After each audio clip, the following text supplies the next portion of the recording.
Welcome back to Han Took Shots First for the final episode of Season 2 of The Mandalorian, Chapter 16, The Rescue. Who could that be?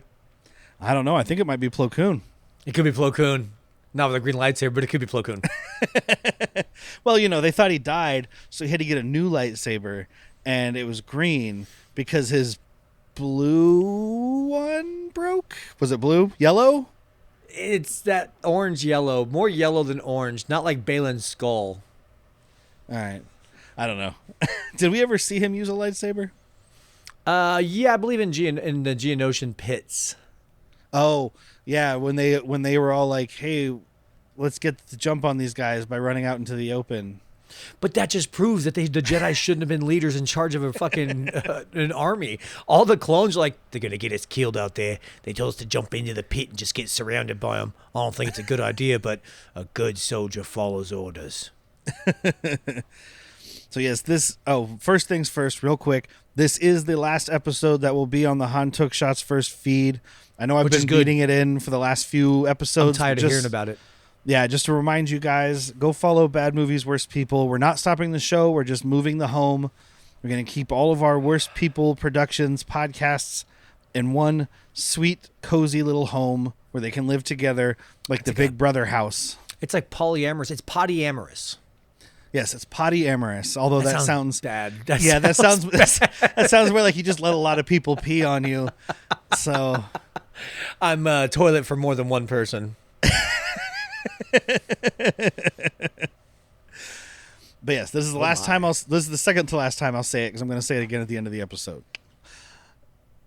But yeah, so we all know this is the episode where Luke Skywalker comes back, but we didn't know. We know did now. Not know that.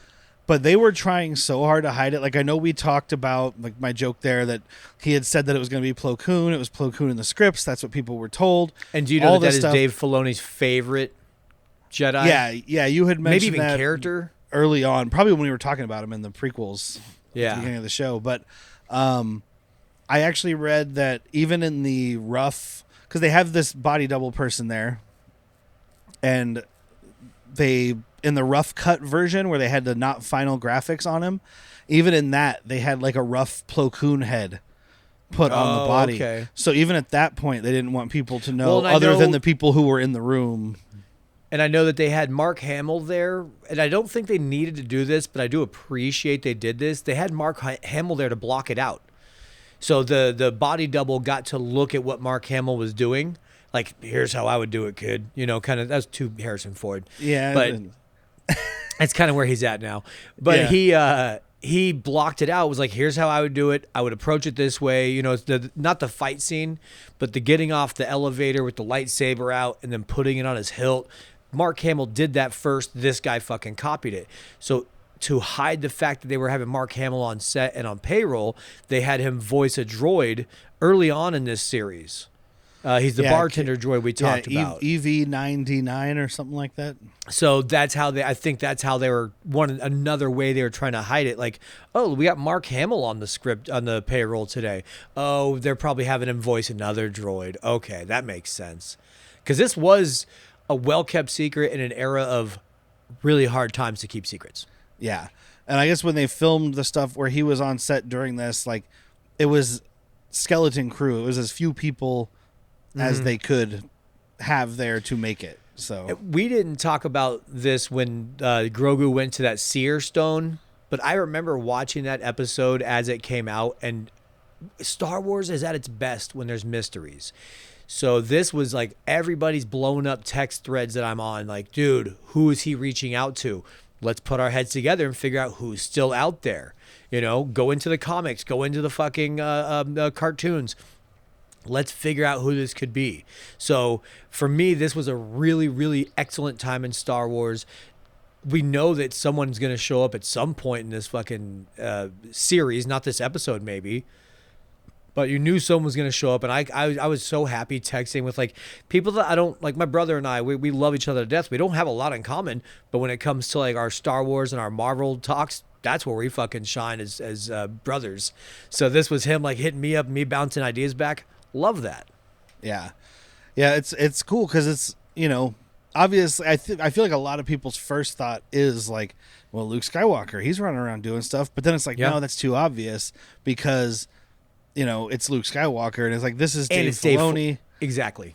So he's got all these people. He knows every single one that's still running around out there. That's why I thought it wouldn't be Luke. I'm like, look, dude, we know it's not Ahsoka because she's the one that sent him to that place. But now I'm thinking of like some of the cartoon characters and shit. But yeah, like I thought Dave Filoni's not going to go with Luke. He's going to go with some character that Derek's never heard the name of, but maybe Solomon Battle. Well, but it does make sense. I was rooting because for Quinlan Voss. Well, this is when he's establishing his Jedi training academy, so it makes perfect sense that he would be the one. I mean, I guess he didn't have anybody working for him. I was like, maybe it doesn't make sense that he's the one. He could send someone else, but from the little bit we saw in the sequel movies, it was pretty much just him with a bunch of babies. Cut to the end of this, when like we find out that the whole stone thing, they were talking back and forth because Luke Skywalker knows the whole situation. So I think he knew this is somebody important enough. Also, it's the third. No, he didn't get to meet Yaddle. It's the second of this species you've ever seen. And Luke Skywalker has traveled this galaxy. So he's like, this could be Yoda's fucking baby for all I know. I mean, maybe.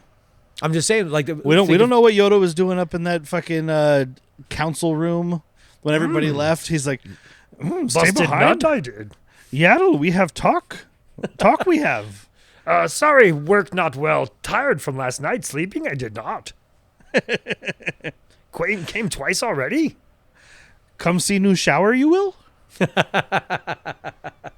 But yeah, I mean, just imagine that. Imagine being a Jedi who was trained by Yoda and then never seeing another yodel, or yeah, we call them yodels, never seeing another yodel until you see this one. You're like, got to get there. I mean, and the last Jedi trained by Yoda. Yeah. Yeah. Like you saw him die and now you get to see what he looked like as a baby. Is it weird? Yeah, probably. Probably. I mean, for all he knows, because he doesn't know the age, this could be a reincarnation. Yeah. But he doesn't know. I do find it funny. But... I do find it funny because we know that he goes with him. That before this show came out, episode 7, Force Awakens, he says like Ben was his first student. Not true. Well, I mean, he kind of gives up on this kid pretty quick, so. Yeah, so you should be like, he was my first student that stayed. All right, buddy? Call it like it is. You fucked up as a teacher. He was the first student who got a report card. All right. He was my first graduated student. What was that first word? Yes, this one aired December 18th, 2020. So Merry Christmas.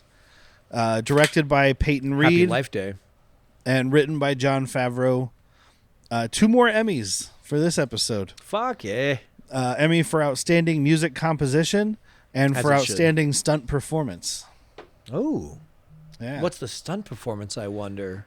I don't know. They don't say specifically. I wonder if it's the Dark Troopers, because those are people in a lot of the blocking shots. Obviously, not every shot they did CG, but I know from the behind the scenes, anybody that doesn't know this, for season 1 of Mandalorian, there's a really awesome gallery, it's called, where it goes through like almost each episode.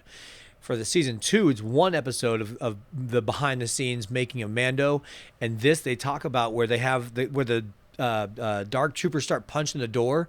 Those are guys trying to sync up perfectly, because that was easier to block. I mean, yes, they throw CG over it, but it's you got people there blocking when they land, and it's like 8 of them marching. That is 8 people blocking that out. Oh, that's cool. Because I did notice some of the CG on these guys. Like, there's parts where I thought, like, that could be a dude, but then it's, like, the way they move at certain points, like, the way their bodies turn and stuff. It's like, well, that's robotic. That's not human. Like, because, like, the whole body turns and then the head turns kind of thing. Like, right. But, yeah, you can just layer it in there. Yeah. You got dudes walking around in green pajamas, basically. Mm-hmm.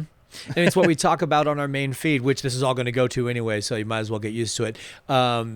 You can use CG to help accentuate, just don't replace people. It's all we've ever wanted. Yeah.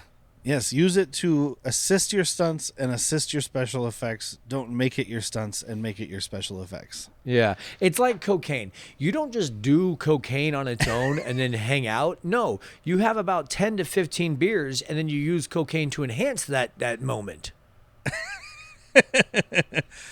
Perfect. I think I nailed that analogy. People that don't know, I have not done cocaine in years. Years. I don't know. We all live in Arizona and everything's always flying around and we're always sitting on the podcast like, yeah, da, da, da. So people probably think we're just fucking yacked out all the time. But also the fact that I never shut up. Like, that's just my ADHD, man. That's the reason I smoke so much weed is to try and calm that down and be a little human. Not like small. I don't want to be shorter. a little, you want to be Grogu sized. I'm trying to, I gotta smoke some weed. I'm trying to be a little human. Oh, much better. I can't wait to be an Ewok. So yeah, this one starts. The slave one is hair clogs. The slave one is pursuing this Lambda class shuttle.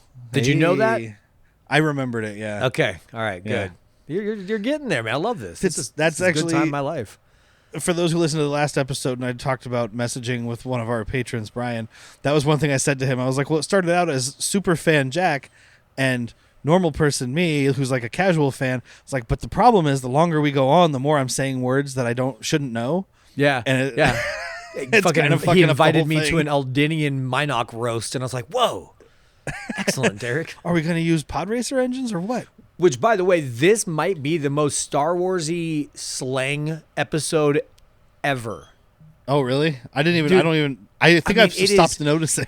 It is beyond. Maybe it was last episode a little bit too. I watched them both together, obviously, but so maybe it's a combination. But like, there's always some skank in the scud pie. Dang, Ferric, I'm just trying to get a carabast of a thing. Like, it is. I counted like 4 or 5 of them. That's like, if you are not aware this is Star Wars, it just told you hard. It's not quite as much as Chapter 9, the Marshal, but it's getting there. The Marshal might be sometimes the the tops. two suns rise on the ass of a womp rat or whatever the fuck he says. I mean, yeah.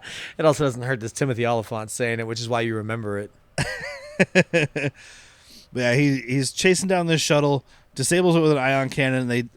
They go on to take Pershing, and the pilots grab him and take him hostage. I love that this co-pilot dude is just like, you fucking take him. I don't give a shit. Well, first Pershing. Before that, Pershing's like, should we fight? Get ready to fight. And the guy's like, I don't have a fucking death wish. Do you? Like, they're pirates. Yeah. No, we'll give them what they want, and they'll leave us alone. But then, yes, they realize that they're there for Pershing. The co-pilot, okay. Take him. Fucking take him. I don't care. And this other dude just fucking blasts him.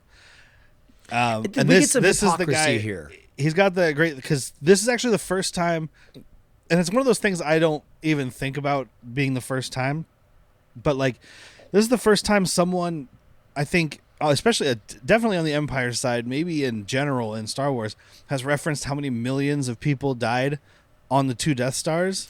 Okay, but I don't think anything of it because of Clerks.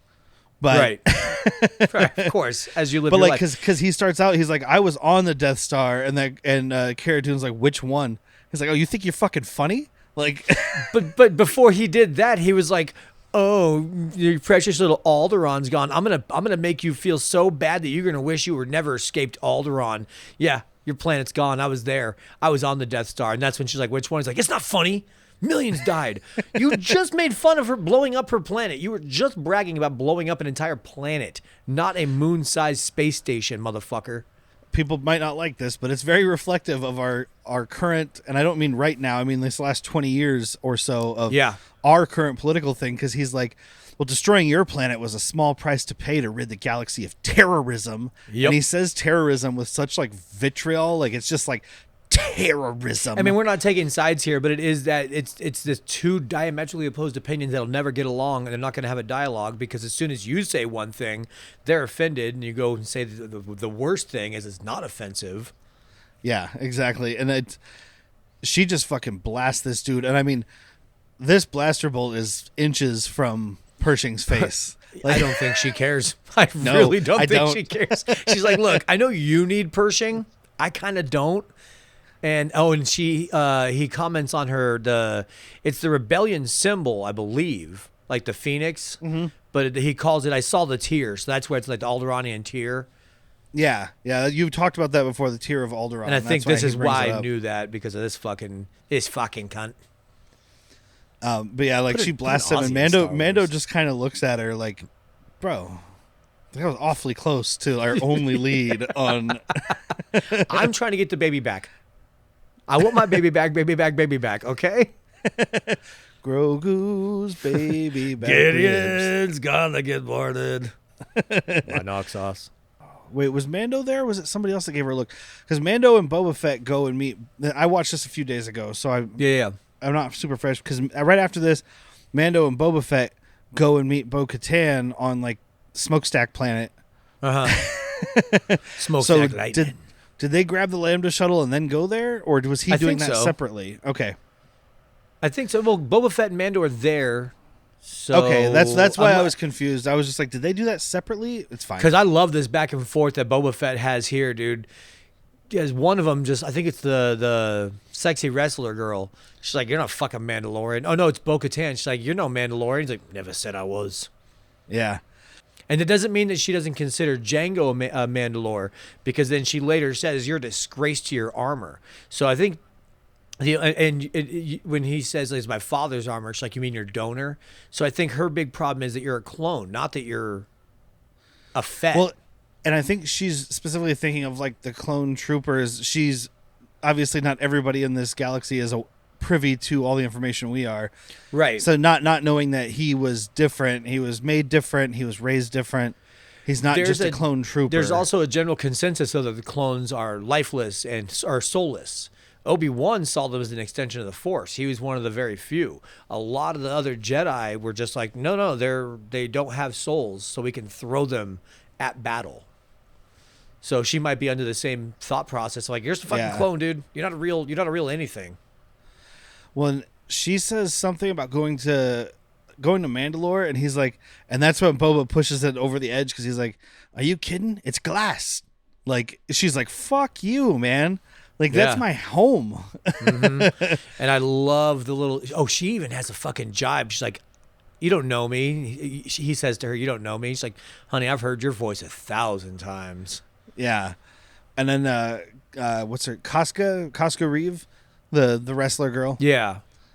She attacks Boba Fett. They have a little bit of a fight, but Mando breaks it up with his flamethrower. Hold on, we're not going to talk about the fact they end with dueling flamethrowers. Yeah, that's pretty cool. That's rad. That's fucking rad, dude. They each get good like hits in to the point that they're shattering tables. She has a really fucking dope move, and I know the actress is a wrestler. So she does this dope-ass move where she like does her jetpack while she's holding onto his head, runs up a wall and throws him across the room. Like, yeah, using that jetpack for fighting. There was something in the trivia, and I didn't write it down because I don't want to give these people too much credit, but it was something about her using...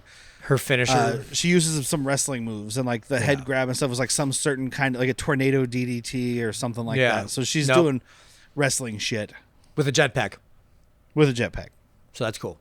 Makes it better. Mando's like, "Fuck, I really got to practice. I didn't know you could do all that." But Bo-Katan does agree to help them retrieve Grogu. But if we do, you have to help us. Also, I need the Darksaber. So you help us get Gideon and the Darksaber. Oh, she changes her tune because she's like, "I'm not doing that. I have other things to do." And he's like, "I got to get to Gideon." She's like, "Hey, you can't get to Gideon. I know where he is. You can bring me to Gideon? Just lead with that next time. We're off." Yeah, and this is when they're heading there, and they're going over the schematics of the ship, and it's like, well, it used to have hundreds of people. Now they only have a fraction of them because they're remnant. But Pershing tells them about the Dark Troopers. These are what you were talking about before when we talked about these guys. They're third gen. They're not suits. They're robots or droids. Yep. The human was the weakness. And so their whole thing is like, let's get in there. We'll stage this attack. We'll crash land in the launch deck, the launch tube, whatever. It's the forward launch. Yeah, and we'll act as a distraction for Mando so he can go in and do his shit. So they go out there, and that's exactly what they do. Boba Fett is chasing the Lambda shuttle. She's like, "Hey, make it look real," and he's like, "Yeah, don't worry about it, bitch." Yeah. Like, There is a little bit of a switch, though, because he does do, he's like, put your shields up, princess, I'll make it convincing. But then they go into like the, all right, just, watch out for those turrets. Don't worry about me. You just be safe in there. Oh, okay. We're friends now? no, yeah, Okay. he's in for the mission because he has his like blood debt to He's got this or life samurai debt. sense of honor out of nowhere. And I'm okay with it. I just Well, would he's like had a it- little... He's had it since we introduced him here, at least. I mean, it's just something It's, that he it's developed over the Disney. years. Because when he told Mando, like, we're in your debt until you get the kid back because you helped us, and that's what this comes down to. He's like, I'm going to do what I need to do to help the kid, but I'm also going to enjoy shooting at you Yeah, because you know pissed what? me off. Yeah, I like shooting at you, princess. He does keep calling her princess, and it does sound derogatory. I mean, she is a princess. I know, but he's not saying it with a capital P. As you were, princess. Oh, you know my lineage? Nope. But yeah, they start launching TIE fighters, and this is a not good design for this ship because it's like you can launch one at a time. Like I swear there's been other ships that we've seen where it's just like waves of them coming out of the Yes. side. This is like one guy at a time out of the I front. just had a thought, though. This is a light cruiser. This isn't like the big Venator class. This isn't the ISD. Oh, okay. So I wonder if this is the only launch tube, because on the at least like the big ones we see from the original trilogy, the Acclimator class maybe, they have multiple launch bays. Those come out and huge ones. Those come out like bumblebees. Yeah, So and that's what this I was is thinking of. Gideon's That's why I was light like, this is cruiser. weird. This is like Battlestar Galactica, so Katie Sackhoff felt right at home. Where they just have like dudes launching one at a time out of these launch tubes. Although they had multiple launch tubes on that ship. But She's looking for a coffee. Get her a Starbucks. But yeah, she comes in and they're like, don't stay clear of the launch tube, and she's like, nope, sorry, can't do negative. that. We're getting Under attack. We're getting boom boomed. Here we go. So Getting she boom boomed. There's a slave one here behind us. I know you call it a fire spray, but holy shit, that's a fucking slave one. like this is a not great moment of CG when she crash lands in this tunnel, but it's quick. fine because it's so short. But it's just something that really stuck out. Like I saw it and I was like, it almost hurt my eyes. I mean, also like what do you do? I guess miniatures. Like what are they gonna do Well, here? even you could. Miniatures Polish would it. be better, but you could polish it up a little bit. It's not the fault of, at least I don't think the fault The of overworked animators? Favreau and Filoni. It's the fault of Disney, yeah, because it's very well known that they have these teams of animators in like India and stuff, and they overwork these people like And underpay. insane, and they don't pay them, yeah. And it's just like, okay, well, we need to come out with, this TV show and 4 movies this year, and you guys are doing all the special effects. By the way, by special effects, we mean every single shot of the movie. I mean, every effect. I shouldn't even say special anymore. Yeah. Because, I mean, like those Marvel movies, if you ever see some of the behind-the-scenes stuff, it's like, sure, they're on a road, but then there's a green tarp up here and a green tarp over there, and that guy's wearing green, and that car is Yeah. green, and this thing's green, and it's like they have to fill in all these little... At Because they want to least- control every piece of debris that's flying around the screen. It's- At least this has the volume. Yeah. Like the And recording volume. I think that might be part of the thing, because this obviously isn't the volume, this ship crashing. So that might be part of the reason it didn't look as convincing, because it's not... Because the volume we've talked about, you have real stuff on a real set, and then the backgrounds are CG. And this is this is CG on CG, which might be why I'm it pretty stuck out to me. last episode we didn't talk about it, but when they're on the Juggernaut, I'm pretty sure they're on the volume, because you see things going by on the window, and I'm pretty sure that's just the volume playing that image. Yeah, I would think so. So it's a cool thing. But this is just me. I got to point something out, because we've had about 16 episodes in a row of just like Suck sucking off. this show's dick. Just suck. Just a fucking suck fest, man. Just a And blow bang. And then the last episode, I pointed something out. It's just like 2 really egregious moments that stuck out to me. There's one So, worse like- coming up. And I love it. It's not as bad as I remember. I'm wondering if they went back and redid it. It's not great. No, I don't think so. I think you hated it really, really hard the first time, and then you watched it again. Was your second or third time now? You're like, all right, it's not as bad as I remember. It is bad though. It is bad. But yeah, they crash land in there, jump out, and start attacking everybody. And Gideon's like, "These fucking Mandalorians, activate the Dark Troopers." Every fucking time Because we find up out in this world is the Mandalorians. we You find want out Mandos? That's how you get Mandos, huh, Lana? Lana. We find out that the Dark Troopers can't be kept at the ready because it's too much draw on the power. So it does take them a few minutes to power up, although it doesn't really seem to matter in the end here because it's not like they get there quick enough. I mean, I guess it does because Mando gets there just in the nick of time Yeah. to try to stop them. But Because if you think of it, there's a whole vanguard that comes out before him. You know, the whole staging, the coup party, we'll call it. The Ku Klux, never mind. the gang of women that he's traveling with. I mean, if you look at who's coming out, it's his harem of fighters. Fennec Shand, Cara Dune, Koska Reeves, and Bo-Katan Kryze. You know, I didn't This think is about four this. badass chicks. Axe Woves isn't here, and that's fine because we've said this before. We have, obviously, anyone who's ever heard us talk knows that we are pro fucking female power, and you know, I don't think that we are the leading men in our relationships, by the way, Derek, and that's okay. But this is not forced female power. Like, this is female power. I believe every one of these females is badass and would knock me the fuck out. I believe it. It's not that moment in Marvel where you have every girl hanging out at the very back of the the battlefield, and they all come together at once. When they do the Lady Avengers pose there at the end. And even then, it's like all these female characters have proven themselves and are tough, but this feels forced. Whereas this, with these four women running off this ship and taking out these dudes, doesn't feel forced. It feels natural. I honestly didn't even think that it was all. I didn't even think about it as all women until you said it. Like, I didn't either. I wrote down the people who were on the team in my notes, and as I read it, I was like, Fennec, Dune, Koska. That's fantastic. Those are all women. That's how you know it's not forced. Is that we didn't even fucking notice it. Yeah. Like, they go off and start fighting these farting. They start farting these dudes. Hey, some people are into it, dude. I'll tell you what, if I'm one of these guys working on this fucking light cruiser and I see these smoking hot femme fatales walking up, I'm throwing down my guns. I'm taking off my armor. I'm like, if you kill me, you kill me, but I'm good here. Whatever happens, I'm good here. Punish me, please. Please. They just walk past me like, oh, come on. You don't want to smack me a little? Spit in my eye?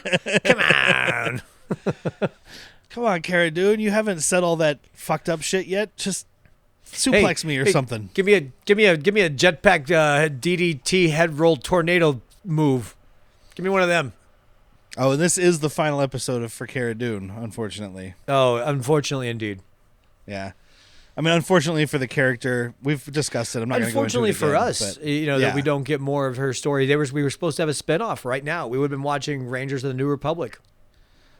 And probably complaining. Oh, I have an image to share with you when we're done, if you remind me. It's an image of Starfighter, the I Star saw. Wars one. I didn't click it, but I saw that there was some stuff out about it. It looks like Waterworld so far. I'm in. I'm in. Ryan Gosling drinking his own piss? Sign me up. Sign me up. They want my seed. Yeah, I see why. If Ryan Gosling did a movie where the entire fucking planet was after his seed, I'm like, I get it. But yeah, they go off to their thing. Mando sneaks out to do his thing. Most of the stuff with the lady gang here is mostly action throughout, so there's not a lot to discuss there. Like, they're fighting their way through troopers, and they go up and take the bridge. A lot of some the really content, good action. And yeah, Fennec but it's Shand, hard to talk about. Well, I do want to so talk much about real quick. Fennec Shand is like damn near immortal, dude. Like, twice I think people shoot out with their blaster and she just fucking dodges that shit. Oh, it's yeah. awesome. She full on Trinity, like, which sent me down a rabbit hole, which I'll have to give you some information one time. It'll be a whole nother episode about the different ammunition types in Star Wars. Blasters, slugs, fucking proton, different colors of things. I was up till 3 a.m. last night listening to YouTube videos. This is what happens when you don't record right afterward. Exactly. I was like, well, I'm still Star Wars'd up. I gotta go release this energy somehow. I gotta ignite my lightsaber, Derek. Oh, yeah, Mando's sneaking around, and he comes across the Dark Troopers, tries to lock them in their little room, but one gets out, and he does get the rest of the door locked, and this thing is just beating the living fuck out of him. I mean, I know, pounding his head into the wall. He's shooting his flamethrower up into the neck, which part gives you of a great fucking scene. No, he and goes it to the, doesn't- sorry, no, he goes to the stomach, and the flames shoot up through the Oh, neck. that's right. It is such a fucking cool shot. That's the only reason I remember it so vividly. And But it I doesn't do even love- give a fuck. Like, he shoots, and it's just like, all right.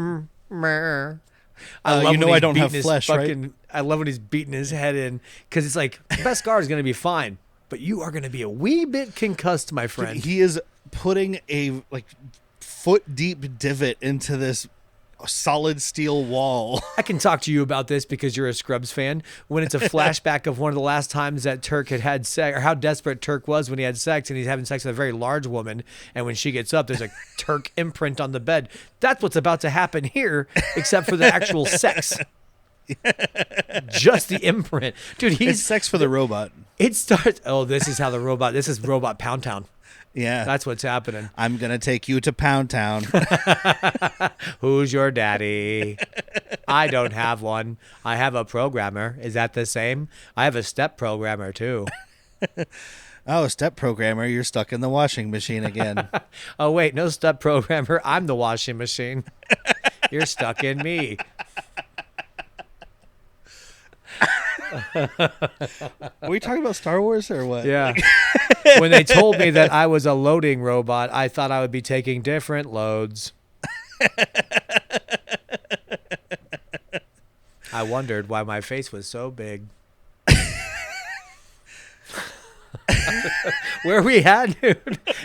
The dark trooper is beating the crap out of Mando. Yeah. Oh, and the whistling birds. He uses those. Brushes that shit off. Like, it kind of annoys him.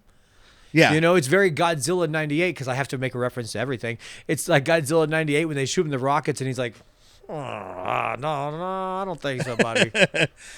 Yeah, I guess it's closer to that one, because I was thinking Godzilla, but I was thinking like the 2014 one, but that dude's not even noticing. Right. The tanks are shooting at him, and he's just walking. This No, guy yeah. at least looked over like, what? In 98, he's like, what the fuck is that? What do you get? What did you just get on me? Is that a 50 cal? You get that out of here. I'm allergic to 50 cal. I'm going to be sneezing. I'll be all uncomfortable from now on. I'm going to get robo-hives. Do you know how annoying those are? I go to see a fucking robot doc. Robotnik.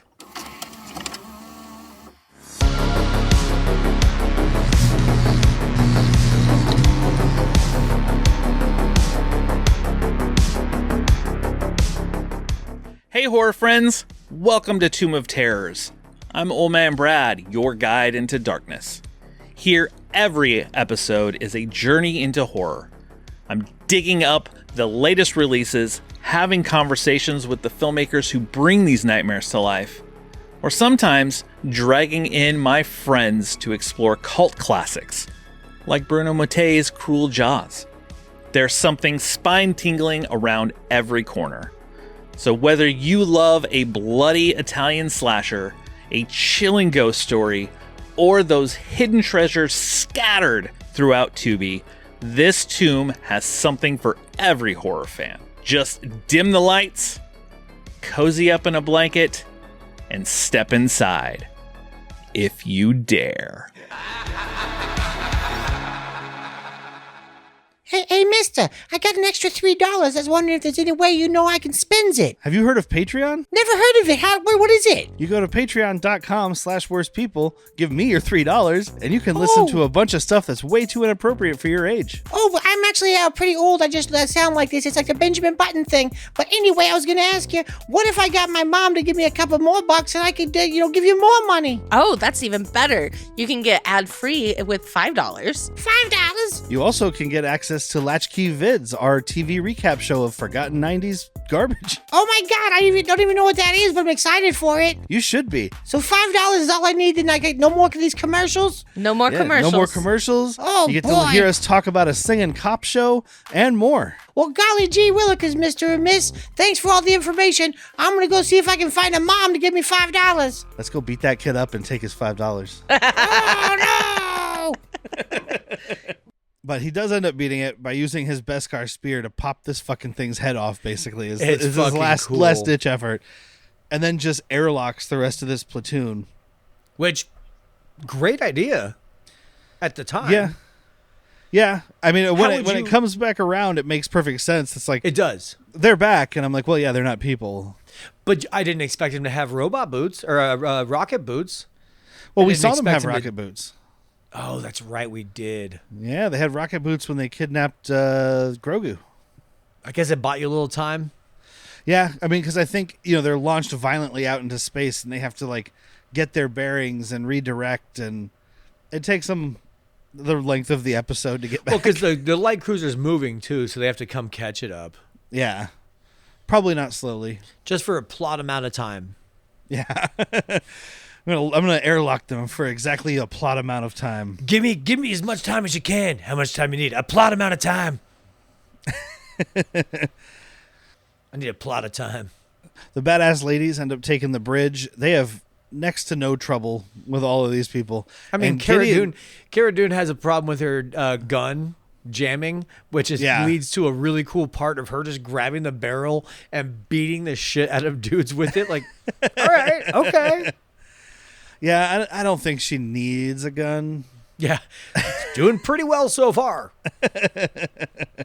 They're guarding Grogu. That's right, because Grogu is in the jail cell, and he comes up and just breaks this dude's neck, goes in there to Grogu, and Gideon is in there with the Darksaber. Right above his fucking head, dude. Ignited and everything. Like, do something. Giancarlo Esposito, like, a friendly piece of advice. Assume that I know everything. It's like, I knew you were here. I knew you were coming this way. I know your friends are taking the bridge right now. Yeah. Guess what? They ain't going to find me there. And I imagine they've killed everyone on the bridge, being the murderous savages they are. Savages they are. I loved him saying that because, like, I've seen you kill your own men. Yeah. So you don't get to throw around the S word, dude. Well, it's because they're not Imperial. Exactly. They're scum. Rebel scum. Yeah. I mean, there's definitely no parallels with, like, colonial Britain and, indigenous in the world history. Like, well, we killed you, but we're the colonials. You could have just stopped at colonial, not even Britain, just colonial. Yeah. I guess that's just the one I think of because they took over most of the world at some point. Yeah. Most of the... I was going to say inhabited world, but most of the world that they knew was inhabited. Most of the non-white world. There you go. But I Mando's do like the bargaining. Yeah. I just want the kid. You can fucking take your Darksaber, shut up your ass. You can have this light cruiser. I don't care about you and Bo-Katan shit. That baby, it's coming with me. Dead or alive. No, actually just alive. Sorry. I don't know why I said that. And he's like, okay, cool, yeah, take him, get off my ship. So Mando tries to do that. Gideon could have had an easier life here because he decides instead he's going to try to backstab Mando with the Darksaber. Try to backstab him with the Beskar. Try to Beskar him. But we just found out moments ago that we as people like me who haven't watched the cartoons and stuff, that the only thing the Darksaber can't cut is Beskar. And I don't think Gideon knows this because he goes for Mando and he's like, whoops. Oh, I don't think he would have gone for it if he knew. Yeah, or he would have done different. Like, because there is weakness. Like, you can stab in the side, the little fucking armpits and shit. I mean, it's not a full suit, like knight suit of armor. Yeah. There's weak spots. But, yeah, he definitely went for the back. What people have to remember is the Mandalorian culture as warriors, their biggest enemy for the longest time were Jedi. So a lot of their toys and tools and kit is to fight Jedi specifically, which makes them fight non-Jedi very well. Well, and it made sense to me because the Darksaber you told me was made by the guy who he was the Mandalorian Jedi. Yeah. So if he's making a special lightsaber, he's not going to make it be able to cut through his armor. Well, I think just no lightsabers can. Okay. I mean, I just figured because he did special stuff with it. Like, it looks different. Oh, we know no lightsabers can. We know we do because of the fucking duel between Ahsoka and the Night Sister lady whose name is escaping me, Morgan Elsbeth, because she has the Beskar spear and Ahsoka Tano has the double whites.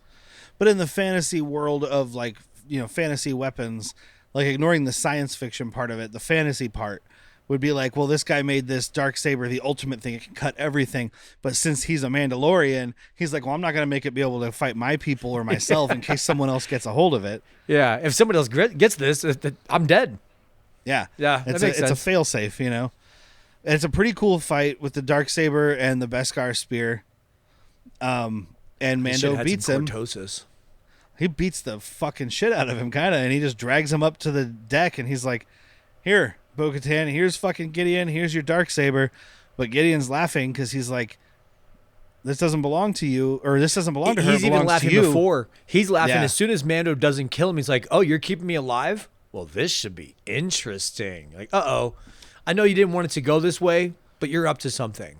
Like, this isn't, your master plan was not to lose, but you're up to something now. And this bothers me a little bit about her character because, like, so the Darksaber has to be won in battle. Otherwise, if she has it, she's a pretender to the throne, da-da-da. That's fine, except that she sticks to these weird, like, arbitrary rules about the Darksaber, but then makes fun of Mando and his people for having their arbitrary rules about the helmets and all that. It's like, so, you can't pick on this extremist thing and then follow your extremist thing. And it sounds like extremist, Derek. Higher than higher than, better than, whatever. Holier than thou art. That's what I'm trying to think of. But it sounds, you're talking about two extremists. Of course they can do that. They could do whatever they justify in their brains. Yeah, it's just silly. It's like, I have to follow this weird arcane rule, but your weird arcane rule is stupid. Can I tell you the last thing? I think I've mentioned this briefly. The last time we saw the Darksaber was, before all this show, was in Rebels. And Sabine Wren had it, and she gives it to Bo-Katan Kryze, and she says, you are now the ruler of our people. And everything was good, we thought, until we cut to this show. And it says Mandalore was glassed by the Empire. The people are in despair, and they're scattered in these different clans. And the Darksaber is gone. So something happened, and that's why Bo-Katan Kryze, like, her people stopped following her because she didn't win it in combat. They found her a false pretender, a pretender, not false pretender, but a false prophet kind of thing. So she now is like, oh fuck, man, like, I might not believe it, but my people sure as shit do. So I need to win this. Otherwise, the houses, the clans will not unite. We can't have Death Watch. We can't have Children of the Watch. We can't have Night Owls. We can't have true Mandalorians. We need Mandalorians. That's it. Yeah, I guess that makes sense. It's not. And I think that's where the show's going. I do like, and I've season 3 is the one I remember the least because I've only watched it once. I have the thing that sticks in my head from the entire season. The image is her. Like lounging on the fucking throne with the Darksaber, but like it's just this empty planet. Yeah. Like, I mean, it's not empty. There's the pirate ships that are kind of cool. But it's the emptiest throne room we've ever fucking seen. Yeah, it's just her chilling in this castle, and she's like, I rule this planet of glass. But it's like, I guess that's what you get if you didn't fight for it. I don't know. It's kind of That's what it is. Because even Axe Woves, her right-hand man, he doesn't follow her next season for a while. He's got his own split fucking faction. So I think that's why she knows. She's like, I don't fucking care how I get it. My people do. So I need to unite him. And even the armorer believes in her. The armorer, if you remember, fast forward because we're getting ahead, the armorer inducts her into the Children of the Watch, and then later was like, you can take your helmet off because you're the fucking bridge. So she is. Yes, I do remember that. We don't know who the Mandalorian is, by the way. Like the titular. It could be Grogu. Yeah.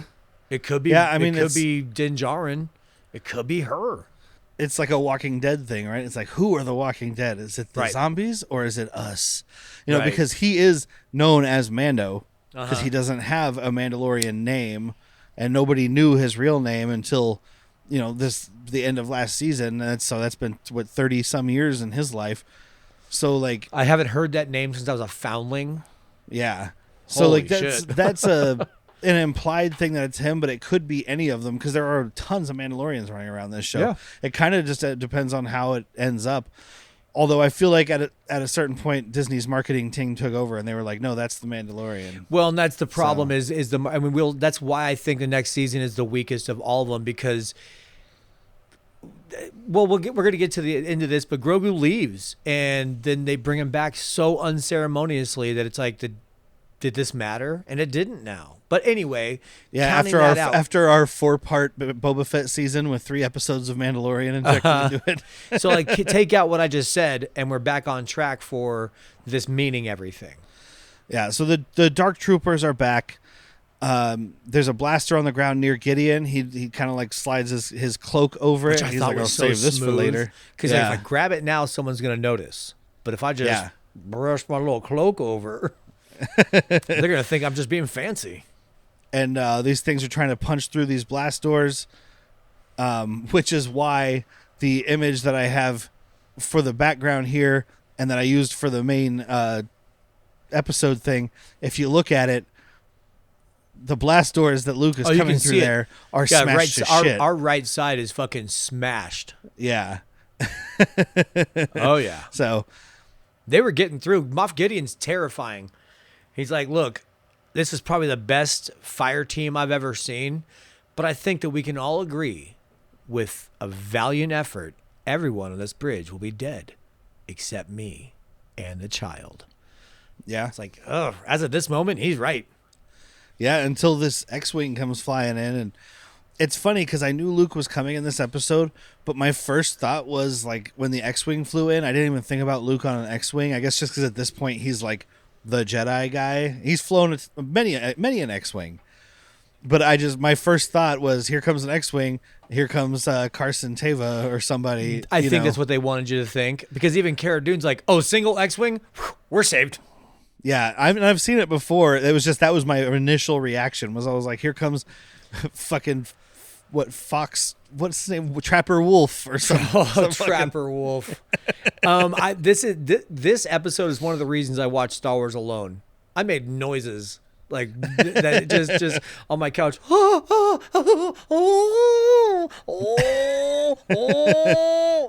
I cannot be around people when I'm watching shit like this for the first time.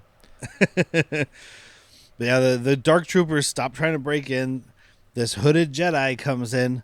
We don't know who he is. Nobody knows. No, green saber. I love that they save it for so long, and it's like, dude, this is obviously Luke. X-Wing, black glove, green saber, dark hood. Even his movements, they had somebody choreograph this fight-wise as if he never learned the lightsaber forms. Well, and I read, I think it was in the trivia, somebody pointed out that he was fighting in more of a one-handed style like Darth Vader because it frees up your other hand to do force shit. Oh, this mimics the hallway fight from Rogue One. Yeah. It's like it's an opposite. Yeah. Exactly. It's pretty cool. It's fucking dope. It's not pretty cool. It's fucking dope. As someone that waited, like the original trilogies, we love. We don't get to see Mark Hamill. We don't get to see Luke Skywalker just go fucking ham. You know what I mean? Like truly we don't get to see him go Hamill. We don't get to see a full Hamill. I can't believe I missed that. We don't get to see that. This is that moment, dude. This is Luke Skywalker. This is why the galaxy feared him. And I read that this is part of the reason that Mark Hamill agreed to the. I mean, obviously, if he didn't agree, they could just CG him in. But part of the reason he agreed to being there and being a part of all this was because he's like, well, we got the beginning of Luke's story and we got the end of Luke's story, but we never got the middle of Luke's story. Yeah. And this is, I mean, it's still closer to the beginning, but it's part of the middle. Right. It's the early part of the middle, you know? Mm-hmm. So he was just happy to have a version of it being shown on screen. And I think. And again, I haven't seen season 3 since it came out, but I think the Kathleen Kennedy directive of we need to have Grogu combined with the Cara Dune of it all really fucked that season up because we just had to like bring Grogu back. And it's like we could have had this show. If she wanted Grogu, that's fine. You could have still done The Mandalorian and had like, well, here's an episode about Mando doing this shit, and here's some scenes with Luke and Grogu, and here's an episode about Luke and Grogu doing some shit, and here's the scenes with Mandalorian. Of course, then that also means that we're getting a lot more of this deep fake Luke stuff. Money. And it's not just like, I don't want people to think that we're Kathleen Kennedy haters. It's just she's the name that we know. She's the name we know. It's all these executives that were like, well, merchandise. You know, she gets the brunt of it. She's not the only one up there going, more Grogu, please. It's everybody that saw their fucking bonuses last season. Well, she's the boss. That's just like when you talk about a movie and you're talking about the director. That director is not the only person making decisions. Correct. In a lot of cases, unless you're talking about, you know, an independent film or something that's self-financed or whatever. But like when you're talking about a studio picture, that director isn't the person making all the decisions, but they are the ones who take the blame. So you got a name, you get the blame. It Yep. rhymes, so it must be true. But Gideon shoots Bo-Katan, or shoots at Bo-Katan, and Mando comes in to save her. Oh, before that, sorry, I just wondered, did you see Gideon's face when he sees this hooded figure with the green lightsaber? I didn't notice. He is terrified. And why wouldn't you be? Because the only person that knows that the Emperor was killed by Vader is Luke now. Oh, right? Yeah. So yeah. To the Empire, Luke is the most terrifying human being in existence because he took down the Death Star with one fucking torpedo, went a hole no bigger than a womp rat, and then he went aboard the Death Star, took down Vader, and took down the Emperor, and then fucking sailed off as it fucking blew up. You would be so scared of Luke Skywalker if you're an Imperial Remnant. Yeah, I guess I didn't really think about it. Like he's a terrorist. Like he's the top like I said, terrorist to the not Empire. Everybody knows the things that we know. So it's one of those things you got to think about. So Gideon's looking. He's like, oh shit. Is that a green lightsaber? I mean, there's not a lot of fucking Jedis left, and I know one that has an X-wing and a green lightsaber. Last time he took down the Death Star, this little fucking light cruiser is going to be nothing. He does come in. He takes out this entire platoon of dark troopers with minimal effort. I mean, It looks fun. He breaks a slight sweat, I think. It looks fun. That's just because he's wearing fucking heavy wool. Well, yeah. I do want to credit the guy who's playing Luke underneath the CG. Underneath the Snapchat filter. Max Lloyd Jones is his name. He's Lloyd Jones and me. And I scrolled through. I forgot to write stuff down. He's done some others. A lot of it's like mocap stuff, but he's... You know, I just want to give him credit because he's doing this shit. He's an Andy Serkis type. Yeah, I don't think it's quite as prolific or as well known, but like that's what he does. Right. And there's actually a thing I read about. So there was some YouTuber. They had his name. I didn't write it down. That did it better. Yeah, he went off about this. Like he was like, "This looks like shit, you guys. It's not that fucking hard." And then he did it and did it better. And so supposedly ILM just called him up and gave him a job. Yeah. I've heard that same thing. I've never checked the validity of it, but I've heard that same exact thing. But they did this I did tell you about the droids. Like the droids that were built for the sequel trilogy was a bunch of fucking a droid building Star Wars fan club, not too dissimilar from the 501st. Like, yeah. ILM's like, ours are costing I'll use a number, like ours are costing $15,000 and you're doing it for $2,000. Hired. You did it on your home PC?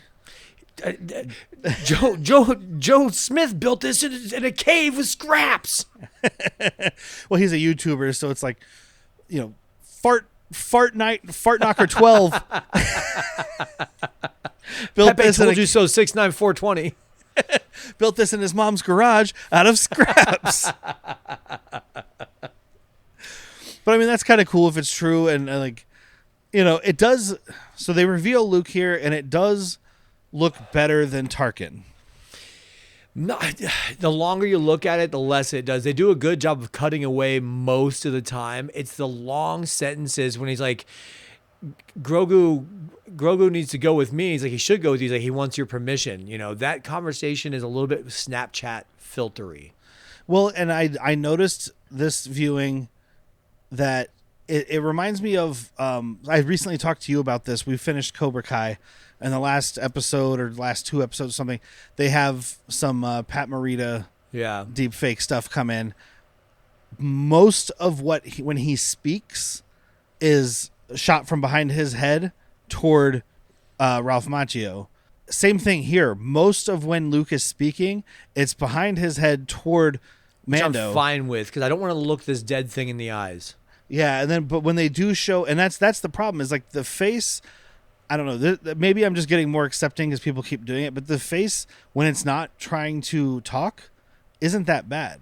It's not good, but it's not Tarkin. It's not Tarkin bad, or I think we've just seen Jeff worse. Bridges in Tron Legacy. Yeah, which made more sense. The Jeff Bridges in Tron Legacy made more sense because he was living inside of a computer. So if he looks Also, like a what year computer was man, that? 2010. Yeah, I wasn't think supposed to look good in somewhere around there. 2010. But like, just the face, it looks okay. Not great, just okay. But as soon as he opens his mouth and talks, it's like that thing's not talking. Yeah, agreed. I just don't understand how you can make fully CG characters that look like they're speaking, and you can't make the mouth of this person look like it's speaking. Yeah, I don't know anything about it, so maybe I'm out of turn here. Maybe I'm saying stuff and these people out there, someone might be listening who's tried to do this stuff on their computer, or maybe they work and do this professionally, and they're like, it's not that fucking easy, you piece of shit. I guess I have don't no know. opinion. You've seen me with a computer, Derek. I don't know what you're talking about. I struggled to get on this fucking podcast today. I know. I told you we were going to start doing online stuff, and you were like, "That sounds nice because I can stay home." But I got a little cheat sheet right here. It's like, is the computer on? Step 2, check again, dummy. But either way, I mean, it's not good. No, It's just not as bad as I think some people say.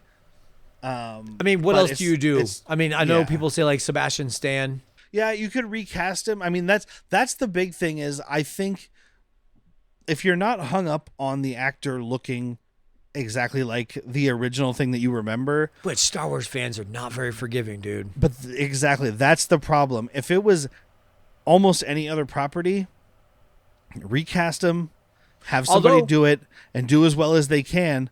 But Star Wars people are so nitpicky about that stuff. Counterpoint. Faith restored, though. Jimmy Smits replaced with Benjamin Bratt because of scheduling. Fans loved it. I'm shocked. Yeah. Was that Andor season 2? Yeah, Dude. exactly. So that worked perfectly. That worked great. Perfectly because they told you the character's name. They let you know it was Bail Organa. This is our representation of Bail Organa today. And that's the thing is like, I mean, maybe it's because Bail Organa is not a Luke Skywalker level character, but it worked great. Was I disappointed that Jimmy Smits wasn't there? Yes. Sure. But did Benjamin Bratt do a great job? Yes. Find a good actor to come in who's even remotely in the realm of said character. Sebastian Stan would have worked, I think. There are Keep so many the people fucking running hood around. down, dude. Keep the hood down. Yeah. There you go. Just have an actor there with his hood on. There are so many people running around looking like fucking Mark Hamill right now. These fucking kids love the 70s all of a sudden. These bowl cuts. Hit that bowl cut that he had in Return is so weird. It's returning. Return to the bowl cut, not the Jedi. So there's plenty of other options, and I think that those things would work better. And it's like, just tell me that this is the character. And yes, on that first episode, people on the internet are going to shit their pants and have a bad day. But if you just say fuck it and stick to it, and the actor does a good job and the writing is good, they're going to move on and they're going to forgive it. Agreed. But there's nothing you can move on from here. It's always going to look like this dead-eyed computer man. Yeah, it's just too dead-eyed. That's the biggest thing. It's emotionless, but it's okay because the emotion that we get is coming up here where he's like, Grogu wants your permission to leave. And so he's holding them and like, man, I'm not an emotional guy. And I didn't cry to this, but like, I got a little fucking goosebumps on it because Grogu like taps cry? the helmet. Mando cried. Oh, Mando cried. Mando cried for sure. And you know, all I could think of was Pedro Pascal, phenomenal actor for being able to cry at a puppet. Yeah. Like, because you are acting on a fucking puppet. Yes, it's a good looking puppet, but like, I don't know, man. Like at the end of the day, it's like if I started getting weepy, I'm like, you're crying in front of a puppet, dude. Get your life together. Who do you think you are, Mr. Rogers? Don't you be my neighbor. But he takes off his helmet and shows his face to Grogu, and I get that it's an emotional moment, but it's like I've heard some criticisms from other people who are like, you spent 15 episodes telling me how the Mandalorians can't show their face, and yes, we know that it's this sect or whatever. But then, like, last episode, he's just like, here's my face. He's a believer. And then this episode, He's the believer. like, here's my face. He's the believer. He believes in Grogu. This clan of two is so much more important to him than his fucking little the Covenant, the Children of the Watch.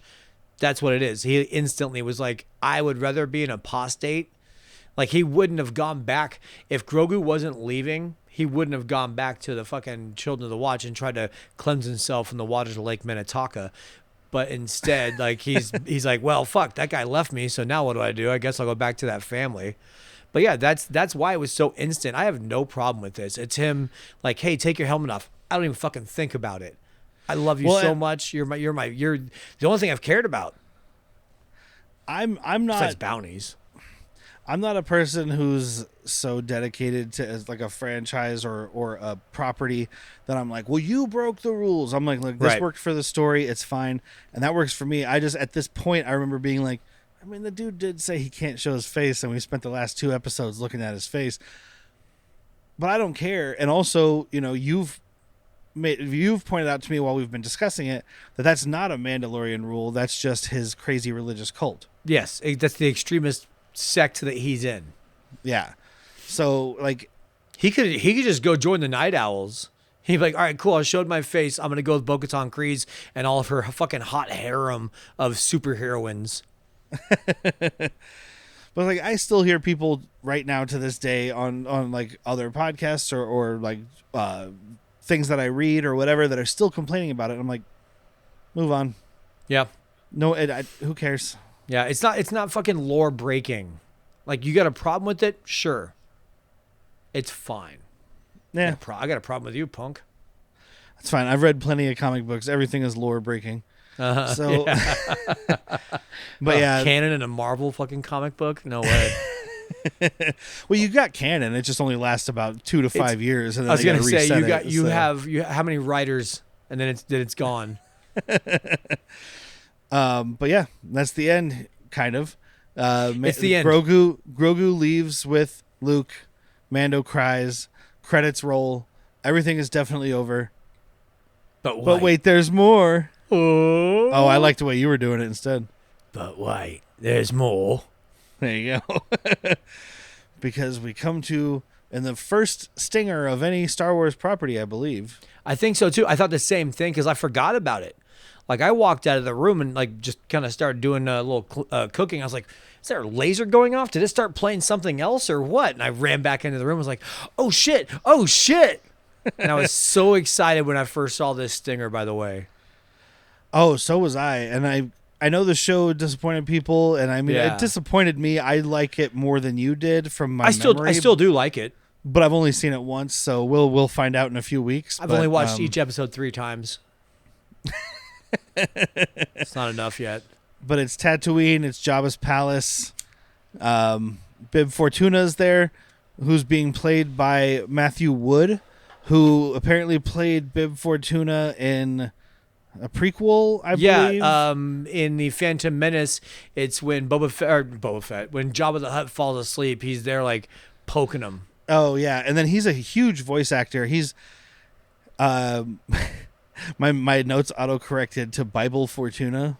But he was Bib Fort. He did a million. Don't voices. you go driving around the Bible Fortuna, man? It's pretty much racist from there to the next 12 parsecs.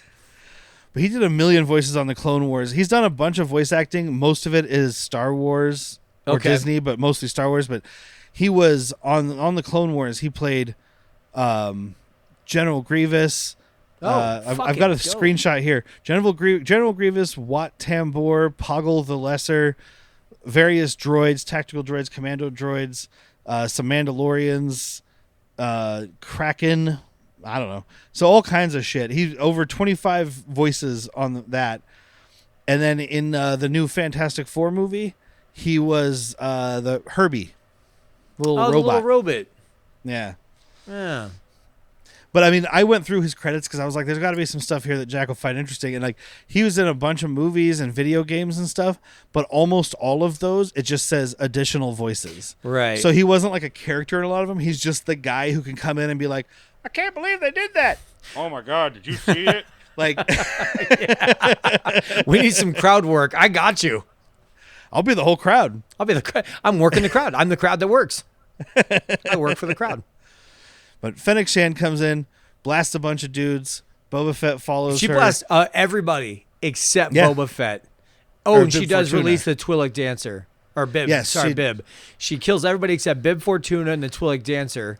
And I Lets her did read go. a thing. We kind of laughed when we saw Fat Bib Fortuna, and it was like, well, he just wants to be Jabba because Jabba was the big fat guy. Now he's the big fat guy. Yeah. But I read that there's a thing about Twi'lek culture where it's like food is scarce, but it's very important to them. So basically, it kind of like old Western culture, like kings and shit. The fatter you are, the richer and more important you are. Because like during especially the Clone Wars and then going into the Empire, was it governor or mayor or whatever they have, the leader of Ryloth is the only fat one you see. Okay, Because that makes he's sense then. like, it's just like, hey, look I got all the food, you don't. Ryloth I'm is the- a rough planet. We'll do a deep dive on that one day. Well, that's why gout is called the king's disease. Yep. You got to be rich to get it. Well, it used to be. Now you can just have McDonald's. Yeah, now you just have to go and buy whatever's $1 or $2 at the grocery store and live off that. But yeah, Boba Fett comes in with her. Bib Fortuna's like, "Oh man, I'm so glad to see you," but unceremoniously just fucking capped in the head, thrown off the throne, and it's this fucking Freeze frame. Boba just lounging on the throne with his leg over the arm of the chair. Fennec and found Fennec some Shand just swigging out of this spatchka, which I read like 4 times in the trivia. So she must have said it in an interview was like an improvised thing. Like she's supposed to just stand there next to him, but she grabbed it and just like swigged it. Should have spit it out Pretty though because cool. it's a bunch of glow sticks. It's like, oh God, disgusting. And then it just said Book of Boba Fett. It didn't say like Boba Fett will return in or stay tuned for. It just said Book of Boba Fett. And I'm Because like, it's not Marvel, they got to do it a little different. but it's like those movies that end their movie by putting the title card up at the very end of the movie instead of the beginning.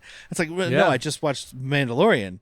Don't just say Book of Boba Fett. Like, No, somebody thought of like Boba Fett will return in Book of Boba Fett, and they're like, too similar. yeah. And it was supposed to come out like the next like a few months, like 9 months later or something like that. But of course, season COVID. 2 we've mentioned before was shot pre-COVID. COVID was going on at the time of this, so it got delayed quite a bit. But that's our next watch. Yep, Right? that's where we Yeah. go next. Yeah, since this is the end of season 2 of Mandalorian, what we've been doing at the end of each season is just kind of our wrap-up ratings, like we've done for the movies. So it's the 5 lightsaber scale with Yoda sabers and Khmer sabers. Yep. So what are your thoughts, Jack, for season 2 of I give The it 5. Mandalorian? I give Yeah. it 5 lightsabers. I was hooked the entire time. I mean, even on this rewatch, I was still having a fucking blast with it. And I think people that listen know I watch it when it comes out, and then I watch it usually with somebody else in my life, and then sometimes again if I like the show. And this was definitely like a 3-episode a week viewing kind of show. And I mean, just the ending of it, getting to see Luke in that sense. I don't care about how you think the deep fake looked. You know, it is that is what it is. But Luke being a badass is always good. And at the time, the show had stakes because it got rid of Grogu in a good advanced reasoning way. Like, Well, and the you know. show did actually have stakes. It was first season, but dragon stakes. So, or was that second season? But medium rare, please. But yeah, I definitely would give it 5. And I understand people's criticisms. So, you know, if you want to give it a 3, that's fine. If you go lower than 3, explain me why. Explain me why. yeah, I would have to say like it's 4 and a Yoda, and it's mostly just the deep fake thing. Like just cast someone else, but it's still a really good rating. That's really my only problem. I when the second season started, there were people complaining right out of the gate. Was it episode 2 or whatever, 14, whatever, the spider one?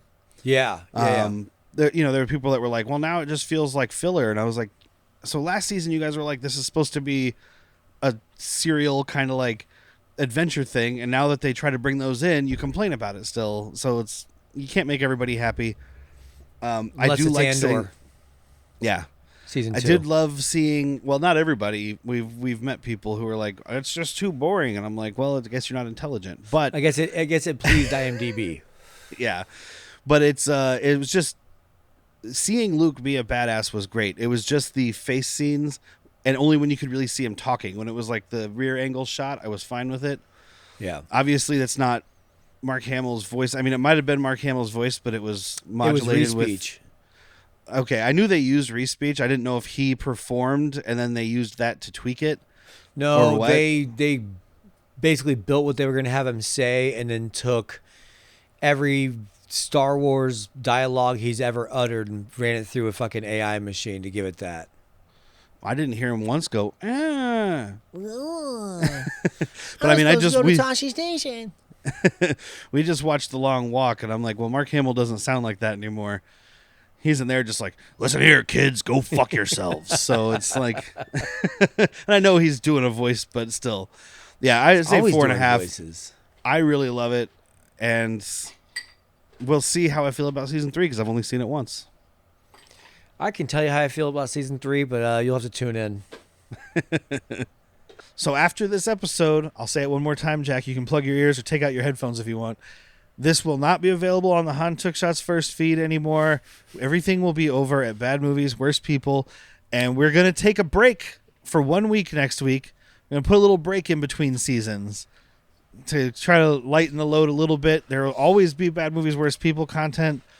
So we're going to be off for 1 week, and then we'll return with the Book of Boba Fett, Chapter 1, Stranger in a Strange Land. Stranger. Don't forget to check out our Patreon at patreon.com/worstpeople, because over there at the $3 level, you get Han Took Shots First episodes early, ad-free, and uncut. So probably by the time you're hearing this, even though I'm telling you there's a break next week, you'll probably be listening to Boba Fett over there already. Yeah. So time, dude. What are you doing? Yeah. What are you doing? Why are you here? Well, I appreciate that you're here, but why Thank aren't you for being here. Don't go away. Don't go away. And there are links. I plug the Patreon. I plug the shop.badmoviesworstpeople.com. There are links in the show notes, just so you guys know. So you don't have to remember. If you just scroll down or hit description if you're like me, or whatever. you just want to scroll and click. Yeah, it's right there. It's always right there. So you can click the links right there. So until we return in 2 weeks with Book of Boba Fett, Chapter 1, I'm just a simple man making my way through the galaxy. I'm Derek. I'm Jake. And we'll see you in space or some shit. Boba Fett. Boba Fett.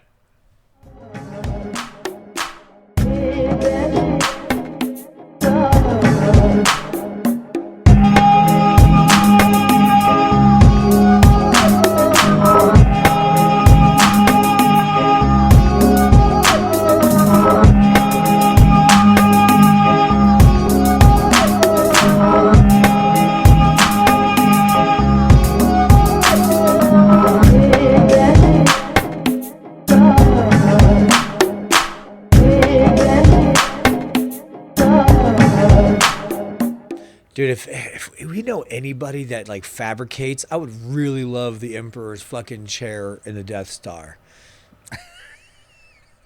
Like, just not even for the podcast, just in general, I would just like that. I was just thinking about like us talking about fucking, I don't know, the electric state, and you just sitting in this fucking Emperor chair. Like, I can't believe the consumerism of this bullshit. Hey, I'm supporting local business, man. But also, if I had that chair during that recording, I would have straight spun around on you so many fucking times. And then Mr. Peanut is fighting Juan Carlo Esposito. No.